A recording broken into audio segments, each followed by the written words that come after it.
Welcome to the sixth night of the Earshift Music Festival, proudly supported by Sydney Improvised Music Association. I'm Jeremy Rose, and I'm looking forward to another great night featuring the wonderful trumpeter Scott Tinkler, streaming live to you from a beautiful part of the world, Bruny Island, Tasmania, Australia. First, I'd like to acknowledge the traditional custodians of this land, and tonight Scott is coming from the land of the Nunoni people of Bruny Island, and we'd like to pay our respects to their elders past, present, and emerging. Earshift Music is an independent record label that features the very best in contemporary jazz and creative music from Australian music community with an international outlook.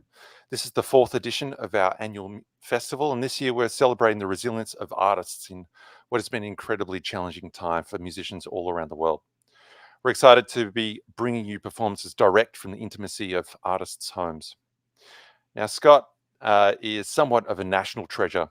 His almost superhuman virtuosity, larrikin humour, unending curiosity, and rigour set him apart as one of the world's leading trumpeters and improvisers. He's developed a style that is undoubtedly his own and gone on to influence a generation of musicians in Australia, in particular through his application of rhythm.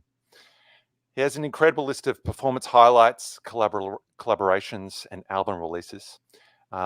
And in 2018, he relocated from Melbourne to Bruny Island, Tasmania. I'm excited to present you Scott's solo set. So sit back, relax, and see you in about 15 minutes when I chat to him further about his music. So I'll see you soon.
Oh man.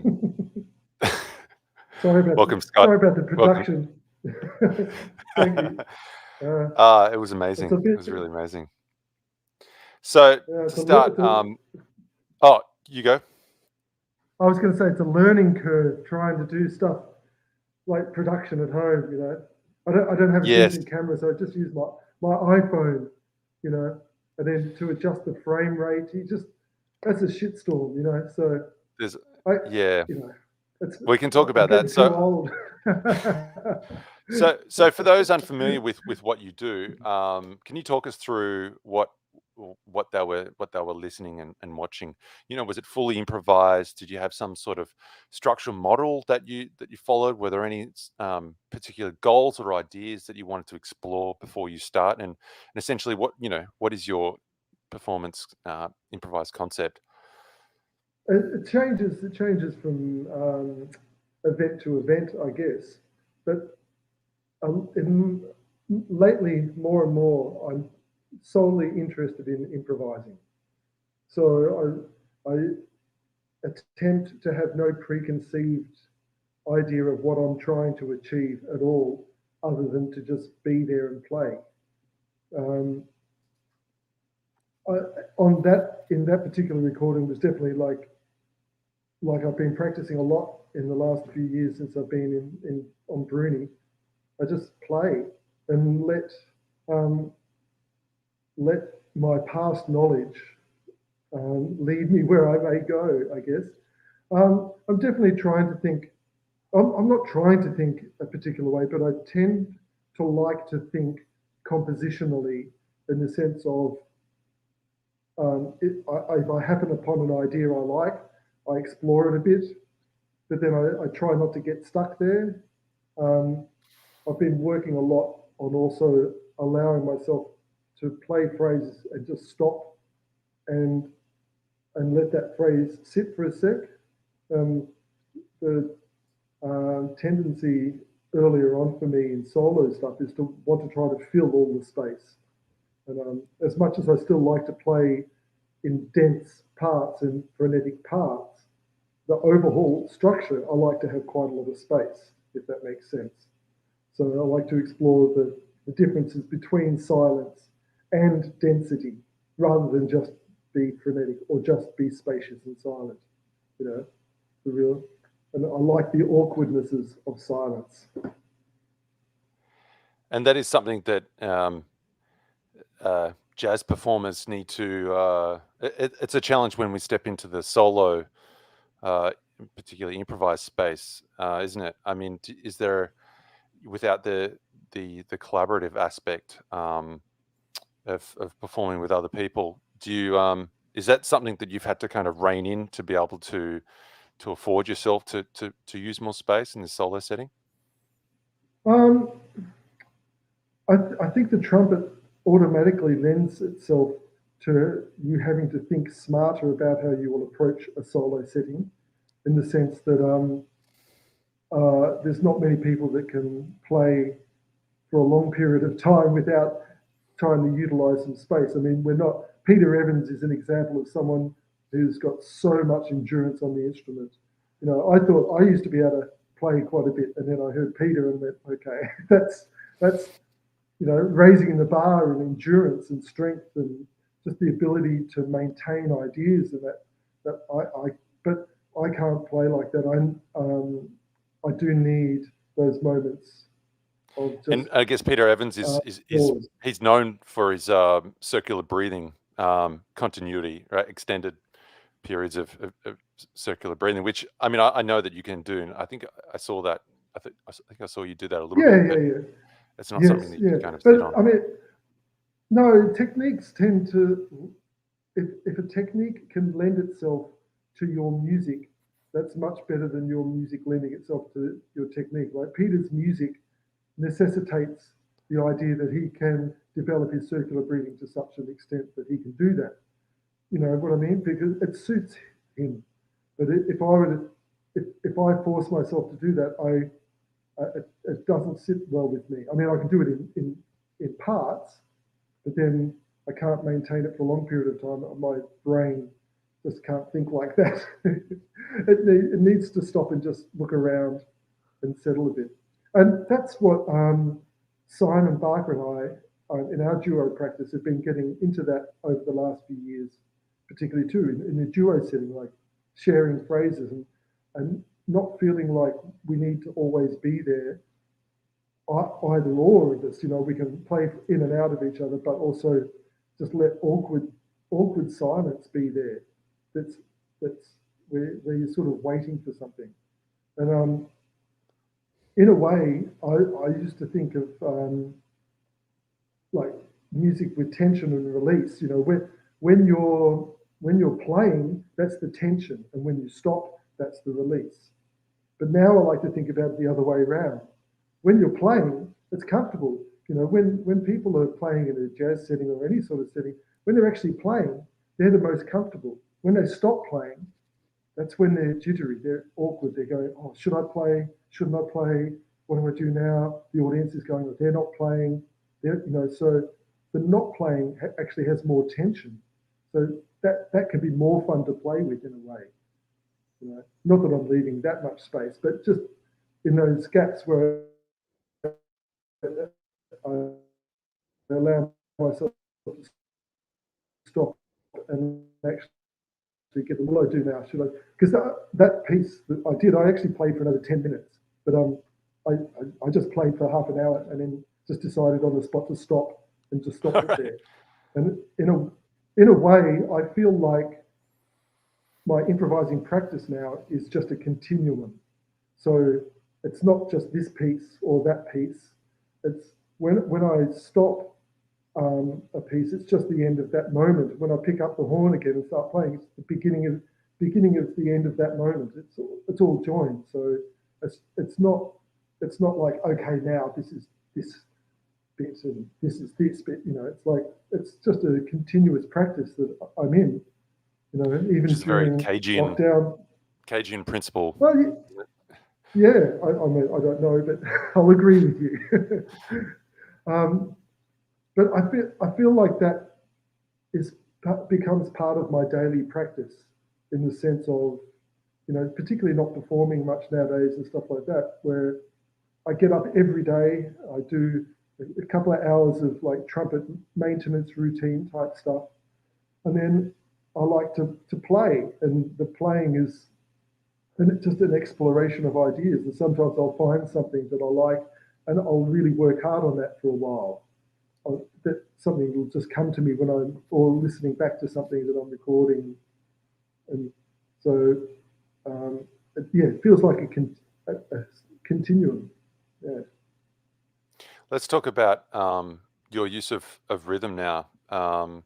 Yep. Particularly in the solo setting, it's a really it's really interesting to hear you come in and out of pulse. So I just wanted to hear how you approach that in a solo setting. Is there some sort of underlying pulse in certain sections? Is it an intuitive kind of transition between non-pulse and pulse? And I guess you could talk about the general importance of rhythm in your playing. I'm pretty much always thinking.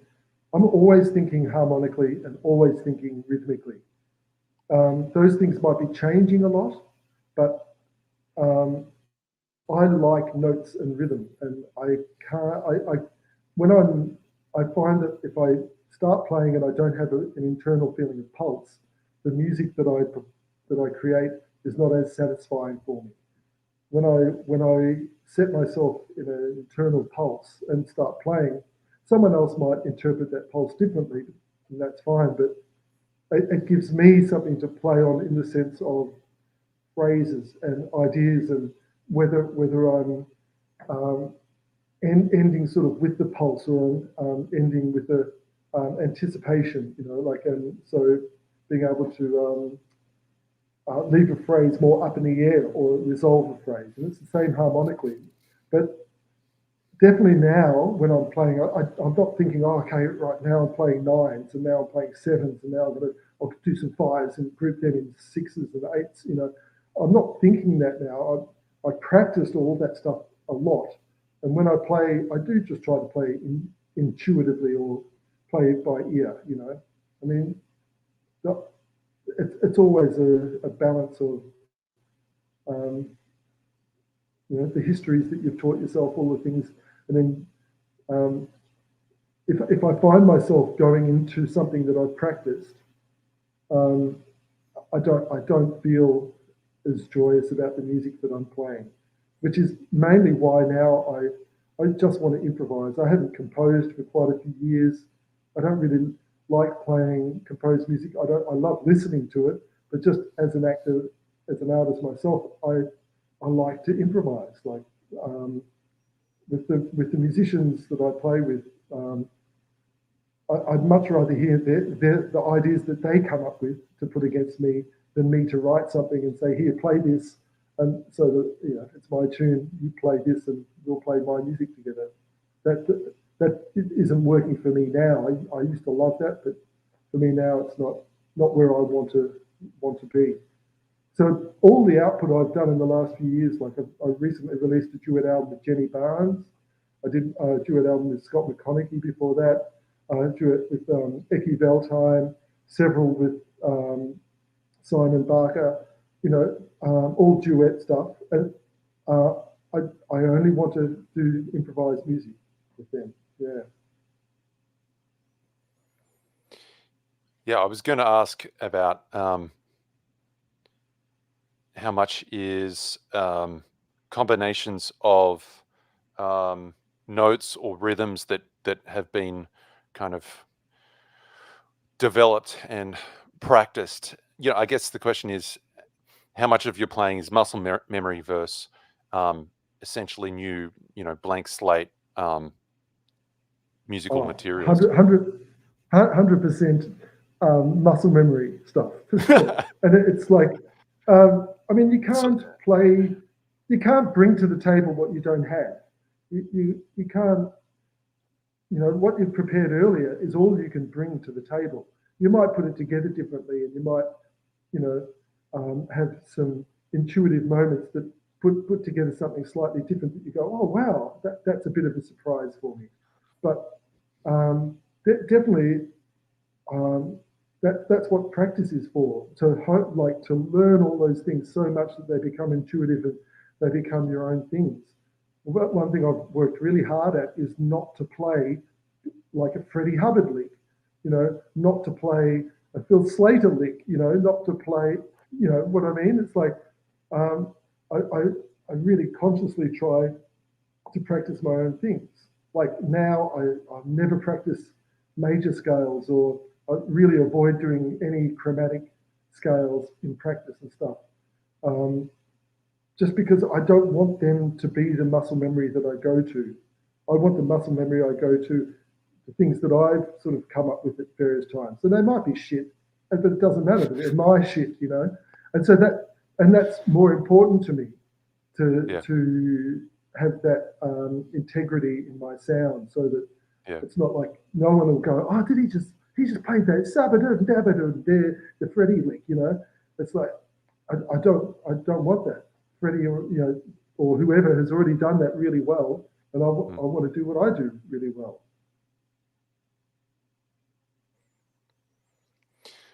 Well, you were just talking about some of your recent releases. I want to go back a little further now, but could you tell us about some of your most important collaborations that you've had in your career, and why? What you've learned from sure. Well, the one that really got me going was when I started working with Grabowski. I was a young jazz player, really keen on the scene. I'd quit the cabaret band I was in, and I really wanted to get into jazz. And I sat in a jam session with Grabowski one night, and he said, "Let's get a band together. Have you got some tunes?" And I was like, "Oh shit, yeah, I've got some tunes. I'll bring some tunes along." And he was great, really supportive, really helpful in the whole process of having a band together. And I'd sometimes bring a tune that was sort of half finished, or I think was half finished. You go, "What's wrong with it?" "Okay, let's look at that." And yeah, no, that's fine. Why don't we just do it like that? And I'm like, "Oh, that's fine, okay." And he just sort of helped guide me through that a bit, which was awesome. And through playing with him, now I'm going to have to own up to something terrible. The major influences on my life have been saxophone players. It's starting with Ian Chaplin, the incredible Ian Chaplin. Playing with him was amazing. Just learning about time and understanding strong harmony. Then my apprenticeship with Mark Simmons, which was a phenomenal 4.5 year experience, that Simon and Parker and I went through, and many people in the Sydney and Melbourne scene were like hugely influenced by him. and that really got me getting in, like further exploring the nuts and bolts of the rhythm and harmony combination. Yeah, and then from there, there's a bunch of Brisbane fellas that were hugely influential for me. Ken Eady, drummer, John Rogers, violin player, and Elliot Dalgleish, saxophone player. Like monstrous players. Just whenever I start to think, oh, I'm getting something going, I listen to one of them and I just think, oh, I've got no idea. You know, just the level of musicianship and skill of those guys. It's and that was a huge influence for me playing with those sort of people and just hearing about different, you know, like Elliot Carter chords and getting into the more all the Carnatic rhythm at the time through the Australian Art Orchestra, which was a huge, fantastic sort of growing ground for a lot of us, you know, for the cultural exchanges and stuff. Um, and from there, now I still get influenced by the people I'm working with now, people like Jenny Barnes. I mean, what she can do is just beautiful. And then mentors that I play with like Ren Walters still. And then when I get to play with Scott McConaughey or Eki Valtine, it just every time it just makes me want to practice more, you know. I'm glad that they're playing because some of my real heroes, like Ian Chaplin's not playing now, Mark Simmons, of course, isn't, John Rogers isn't playing. You know, Ken Eady doesn't play the drums. One of the most unique drummers I've ever heard on the planet. You know, he's working for the. And he has, not that he should play. He doesn't want to. He's doing something else that he loves. It's great, but I miss the fact that he doesn't play. You Um, let's talk about the online streaming element now. So, know? so, Yeah. Okay. so, you know, why? Tell us why you decided to pre-record your performance versus do it live. Do you think it impacted the novelty and experience? I don't know. Do you think the pre-recording changed the way you play at all? And you know, now you have to think Um. about all these things off screen. You know, lighting, camera, Yeah. instrument. I How would does that rather change play how you play? live. Well, I would rather play live, to be honest. I do like I like the energy you get from knowing that if you screw up, you've got to go even harder. You know, I like that. I like that. That's the live thing. That's great. But living down here, my internet is barely good enough for this, let alone trying to actually play music live. Um, and you know, I find it's a learning curve. You know, having to learn how to set the frame rate on redo the frame rate on the video so that I could sync up um, the audio, and then I didn't realize that, you know, that all the frame jitters you get and all that sort of stuff. You know, there's a lot of work in all that tech. You know, and for me, I mean, I'm old school. I like being in the room with someone when you hear their sound. Like for me playing trumpet, when I play a note, I want to feel like no one can sit in the audience and turn me down. You know, they're sitting in front of me, and if I want them to hear a loud note, they've got to hear a loud note. Or if I want to, you know, if I want them to have to strain to hear me, then they have to strain to hear me. Whereas on a computer, people can control that shit. You know, it's like for me, there's nothing like being live in the live room. But through circumstance and the world nowadays, we have to adapt, I guess. So this is better than doing nothing. but but I haven't really done, and I'm sort of reticent to do any live stuff, you know, where you're in different areas with people. I would find that incredibly hard. Um, I mean, I know that there's programs now that are supposed to stop the latency and all that sort of stuff, but it's not just about that. I don't even like being in the studio and playing with cans on, you know, let alone being online and playing with cans on. Yeah. So sound is so, you know, like the saxophone, the trumpet, you know, that drums when they hit the drums, or you know, You can't get that feeling on little speakers or in these, you know, Yeah. that feeling of the air moving in the room. It's not, I sound like an old completely whinging bastard now, don't I? Oh, back in my day, boy, well, you play live or you We don't used to play play at live. all. You, you know, but so I find it difficult. You know, Julius Swing and I did a live duet here, and that was disastrous. I mean, we played great, we had fun, it was great, but the sound was all over the place and really difficult, and that was a bit of a bummer, you know. But and I've done one other thing like this, maybe for can't remember what it was for, Wangaratta last year or something. And I did a pre-record and it worked much better. Yeah. I mean, I'm getting into the idea that out in my studio now, I try to perform live every day. I mean, Phil Slater got me onto this thing where I mean, I was trying to do it anyway, but he was saying he sets his timer, you know, goes to a certain spot, sets his timer 20 minutes, right? Just play, whatever happens, you just do that 20 minutes, you just play, you get through it, and that's the thing. And it's beautiful because you get out of this thing of practice and then stopping all the time and analyzing and stuff. Just deal with it, deal with what you're doing and play and see where it goes, see what happens. Just don't stop, just play. If you type rest, use the silence. Just have to deal with it. You put yourself in a situation and you have to solve the problem. Create a problem, solve it. Create a problem, solve it. That's improvising music. Yeah. Put yourself out there and then go, oh boy, what do I do now? You know.